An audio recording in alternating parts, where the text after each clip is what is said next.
This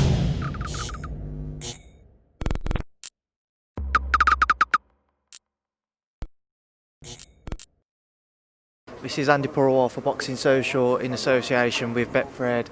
I am joined by Callum Smith the morning after the night before. Callum, commiserations on your defeat to Saul Canelo Alvarez last night. Reflect on the fight for me. Obviously I'm disappointed. I've lost for the first time in my career, and it's a tough pill to swallow, and I know people can say, well, you lost to the best fighter on the planet, but it doesn't really make it any easier, to be honest with you. I come here with all ambitions of winning, and I believe I was the best fighter in the world at this weight, and I genuinely did believe that. But listen, he was good. He was a clever fighter. I don't think he was really the best of me in there, but he was probably too good for me on the night, and no, I've got no problems in saying that. His power wasn't massive. He decent puncher, but nothing I probably expected bigger. I think you overestimate your opponent's power, but it was more just his presence. He always keeps you thinking of what's coming next, and before you know it, he's closed the gap down without throwing a punch. And his jab was pretty good for a smaller person. His jab was probably the biggest surprise for me. But like I say, he was just a clever fighter, and so hard to hit clean. What went wrong for you on a personal note last night? Why do you think that you just couldn't quite seem to deliver the performance you expected yourself to? It's weird because I can say all stuff on myself. Like I said in the interview after it, that's my last cup, and now I don't feel a big dominant super middle anymore. And whether that's, obviously I haven't got smaller, I think maybe I've got bigger, but I don't know, because obviously the rather fight that my weight on the night was too light. Last night my weight was okay. I hit the number I said I wanted to hit. I felt good, and then maybe I'm just reading into too much. It's hard to feel strong when you can't really hit anyone clean, and in the end when you're throwing and you're missing, you can't throw and you can't really commit to your shots because you probably think they're going to miss anyway. That was probably his biggest asset. He's so hard to hit clean when you're letting shots go at him. Even the ones that do land, he kind of rides and takes all the power out of them. So it just deflates you a little bit. You don't feel like you're putting a dent in them. But listen, it was good. It was good to be in with him. I think the better version of me would have been a bit of a better fight. But no excuse, the better man won. He's a special fighter.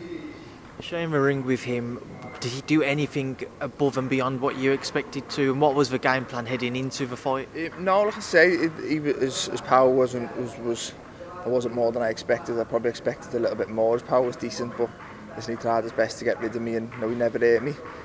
He just his ring presence, like I say, closed the gap without really doing it, and he just always keeps you thinking of what he's got. That many tricky shots in the book, you don't know what one's coming next, and that like.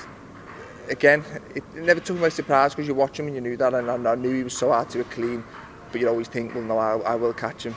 They couldn't, but I will. And then it's just every like big power shot or through, he was just riding and rolling, and then it's weird as a fighter, if you're throwing it's a glove, it still doesn't feel as bad because you're still throwing another one, whereas if you're throwing it thin air, you feel a bit vulnerable and you don't really throw the next one, so he kind of stops your combinations. But like I say, I'm at the minute I'm disappointed.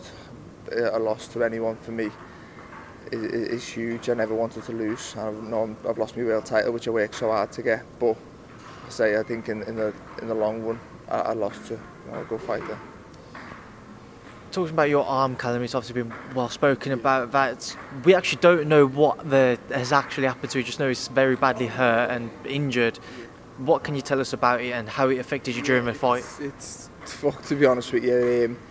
And it was it's a lad. It was intentional. I knew from the first round. I said to Joff, he's aiming for my arm. Every right hook he was throwing was going for my arm. And then I think after round 4 or something, I said to John, my arm's fucked. And then he kind of took away my catch left hook, which was my best shot. And whether that was a plan on their behalf, it worked a treat, because when he was throwing, like, remember Groves, he threw a couple of right hooks against me, and I thought, well, you're throwing the right hook, the next one you're getting it, and the next one I countered. And if you'd told me Canelo was going to throw that many right hooks at me, I'd have probably thought I'd be able to get me catch and counter off. And so my brothers asked after it, he told me I was there because I quit. Like, someone throwing that many right hooks and for me to not return it.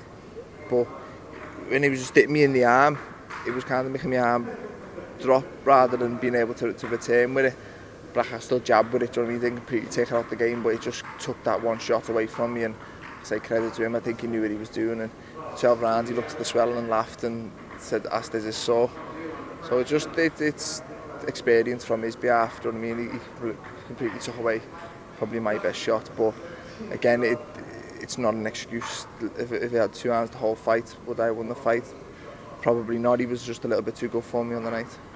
Saw people commenting on social media. Obviously, I never heard what was being said between yourself and Joe in the corner because we was there. But there was a stage where Joe was saying, "Show me something, otherwise I might have to pull you out here." What made you decide against wanting Joe to do I that? think Joe, what he said after the thing, he was just doing it to get a reaction from me, to get a big round from me. But mine was just, listen, he never hit me once in the whole fight. He hit me one decent body shot where we both threw at the same time. I landed a head shot, he landed a body one, and I felt it a little bit. But other than that, I thought I caught a lot of them on my elbows, and listen, if I'd been down a couple of times or been hurt and wobbled, then you think fair play, get me out of there. But listen, I think we could still be fighting now, and he wouldn't have got rid of me. He tried his best to get rid of me. He was loading up with big shots towards the end, and I never ever felt one of them. He was just a little bit too accurate and a little bit too good for me, but he was never hurting me, so I was never in any position to pull out the fight. If I was ever going to pull out, it was probably because of my arm that was hurting more than anything else. But yeah, I think he said since he was just trying to just get a reaction to me. He said I responded well. I said I wanted to be in the fight and went out and probably had a better round the next round. But yeah, it was just, no, I don't think it was ever close to getting me out of there. Final thing, Callum, what's next for yourself? Where do you see your future lying?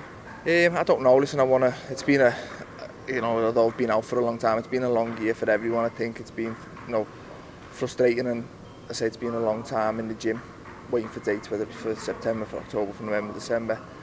I just want to enjoy Christmas. I've got a little girl now, a little family, and for me that's always been most important. And then we'll just look next year. I was saying in the interview last night, I reached the top of the mountain and become the #1 in the world. I've now been knocked off it. Now I need to decide what I'm going to do about it, and say I'll have some time with my team, sit at home with my family, and be able to make a decision for what's next. Callum, we'll leave it there. I'll leave you now to enjoy the rest of your day and your travels back. As always, mate, I appreciate it so much for the access that you've given me this week, and you have done for the last couple of years as I've known you. It's been brilliant, Callum, and I can't tell you enough how thankful I am for that. Enjoy your Christmas break and obviously the New Year's, and I'll catch up with you again soon. Thank you, Speak to Boxing Social. So, thank you, anytime.